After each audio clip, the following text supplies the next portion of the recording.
Journalistes et médias de Côte d'Ivoire, venez nous expliquer quelque chose. Écoutez attentivement ce qu'il va dire.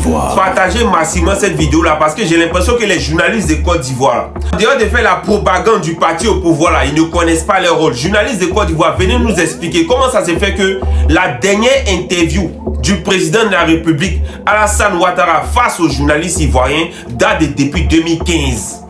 Venez nous expliquer comment ça se fait que ça va faire bientôt 10 ans qu'il n'y a pas d'interview, c'est-à-dire que le président Ouattara vient, il s'arrête, il fait son monologue, quand il finit, il s'en va. Aucune question lui est posée par les journalistes ivoiriens. La société civile, mais là, on n'en parle pas parce que Ouattara ne veut même pas s'approcher de la société civile. Donc là-bas, au moins, on peut comprendre que la société civile ne peut pas lui poser des questions. Ce n'est pas parce qu'ils n'ont pas envie, mais c'est parce qu'il n'y a pas de moyens. C'est parce que même le canal même par lequel ils peuvent passer pour pouvoir interroger le président, là, ce canal est bouclé. Mais vous les journalistes, vous qui vous rendez au conseil des ministres, vous qui vous rendez aux différents séminaires, vous qui vous rendez au moment où le président de la République prend la parole, vous ne lui posez pas de questions. Avec tout ce qui se passe dans ce pays-là, les grèves, l'actualité politique est tout en mouvement. Avec tout ce qui se passe dans ce pays, avec les maisons qui se font détruire, les déguerpissements, les salaires qui ne sont pas réglés, tous ces différents problèmes qu'il y a aujourd'hui. Même sur le fait qu'on parle de la possible candidature du président Ouattara en 2025, vous ne vous posez pas de questions dessus. Vous n'avez aucune question, vous n'avez aucune envie de savoir ce qui se passe. Quelqu'un qui gère notre pays, même le grand Oufoué, même le grand président Félix Houphouët-Boigny, on lui posait des questions.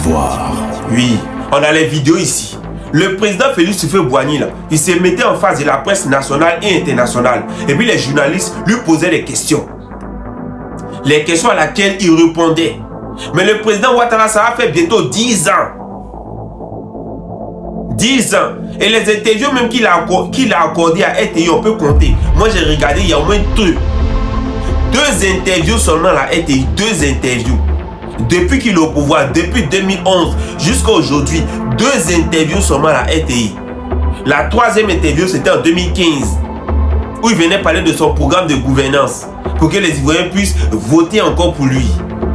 Et après ça, pas d'interview. Alors que la Constitution dit que le président de la République doit rendre compte aux médias. On doit lui poser des questions. Mais rien de tout ça. Et vous, chaque jour, vous venez vous arrêter à la télé pour venir faire la propagande du pouvoir en place. Alors que les gars n'ont même pas de considération pour vous. Ils n'ont même pas de considération pour vous. Vous me faites pitié, vous me donnez l'envie de vomir, vous les médias ivoiriens. Essayez de vous revoir. Côte d'Ivoire.